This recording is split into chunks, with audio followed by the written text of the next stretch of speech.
Yo, this is Deontay the Bronx Bomber Wild, the WBC heavyweight champion of the world. And I'd like to give a big shout out to CJ Goodfella of Sports TV.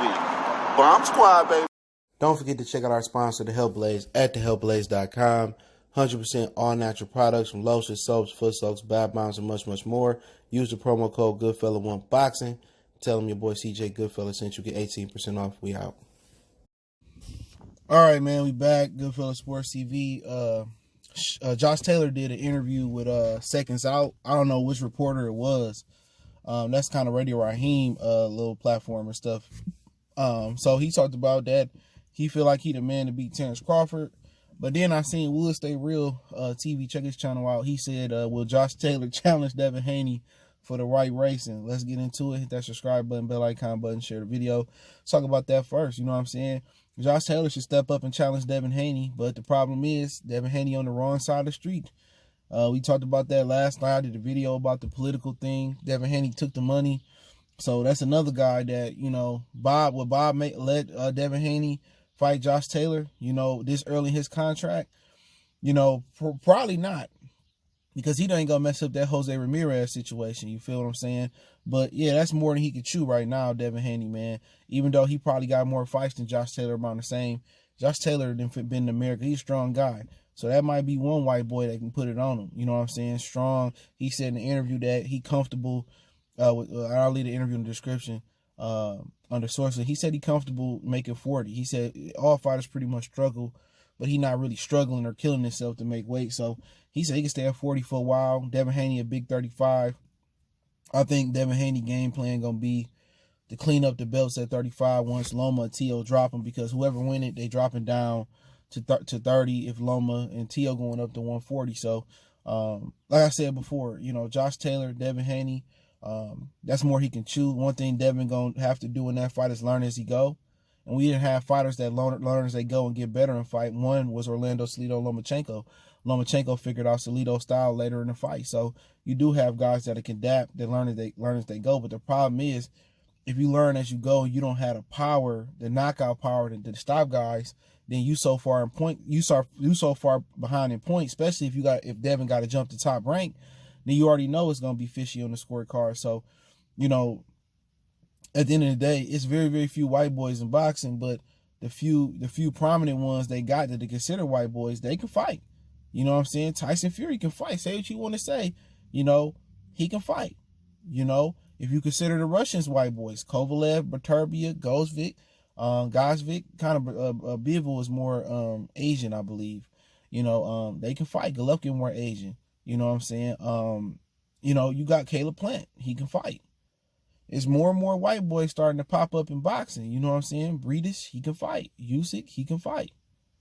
You know what I'm saying? It's some white boys that can fight.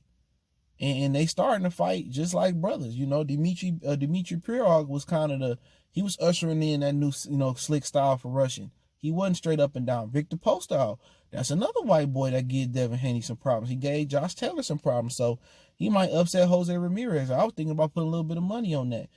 That can happen. So it's some white boys down there, Lomachenko, that's swimming down there with him, that can get with him. I don't think Carl Frampton got a dying chance. At least Shelby got a dying chance. And y'all consider Australians white boys, because Camboso and Devin Haney might meet up, and Camboso can go. I'm not saying he on Devin Haney level, but hey, he can go. So, you know, you got to watch what you say. You know, sometimes motherfuckers be feeling good. You know, it's kind of like being off the yak or being off the vodka or the gin. And motherfuckers be feeling good, be saying shit they don't believe, but they don't think about. But it's a couple white boys that's in his vicinity. You know, 3 of them, Loma, Postal, and Josh Taylor, that can give him some work. So if I'm Josh Taylor, I'll jump all over this opportunity. But once again, he understands the bridges in the streets and in boxing. And he know that Bob, you know, already want to make Jose Ramirez. But, you know, but he hated over there in the UK. Devin Haney go fight Josh Taylor, he going to get love. You know, they hate that. They hate anybody that can fight in the UK. They don't like them. They don't support Tyson Fury like that. They celebrated Tyson Fury because he took a roadblock and Deontay Wilder out the road. So now it's a British undisputed champion instead of America dominating again. You know, that's why they on his side. Josh Taylor don't like him. They was talking about he said a racial slur to an Asian guy. I don't have no it doesn't bother me. I'm still a Josh Taylor fan. I was looking for him. If he said the N-bomb or the EREA monkey or something like that, then we would have had a problem. You know what I'm saying? Then I couldn't fuck with him no more. You know what I'm saying? Just strictly X's and O's. But I don't care what he said about that dude. You see how they treating the blacks over there in China. I got no issue with it. But Devin Haney ain't bark up that tree. He ain't gonna name drop that. Tank name dropped and knew it wasn't gonna happen. Josh Taylor been to put Tank over his knee and whipped him with an Elvis Grant glove. Same thing. Devin Haney got a chance because he's long and tall, but he got to fight somebody first as far as get his experience level up. Because he going to learn as he go in that fight. He got some advantages. He got some hand speed. He's slick.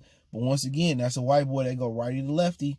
So that's going to always complicate things. And he just as proficient as Crawford is going righty lefty with his field. But let's talk a little bit about him saying he the man to beat Crawford. And people in the comment section, he get a lot of hate, man. He get more hate than Crawford, even from his whole country. So I don't understand if it's because he's Scottish, or I don't understand the demographic, issues over there, man. But, people saying, oh, why don't you move up right now? And that's how people they read the title.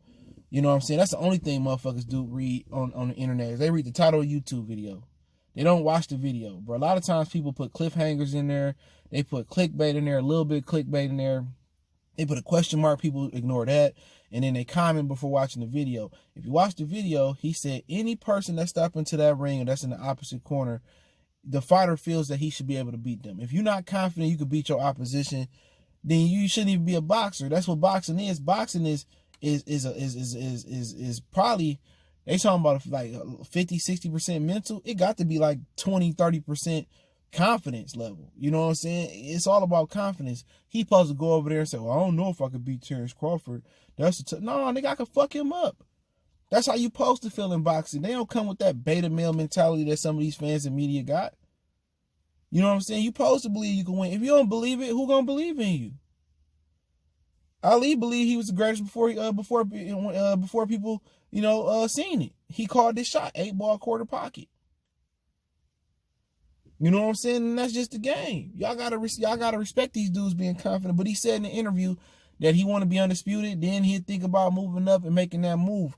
But that move is really predicated on Bob Arum, Carl Moretti, and Todd DeBuff and them at top rank. That's who it's up to. Like Crawford wanted to Ben move up to 47. They made sure Crawford moved to 140 pounds. I mean, they made him sure he stayed there. So it ain't always the fighter's decision. That's what people got to understand.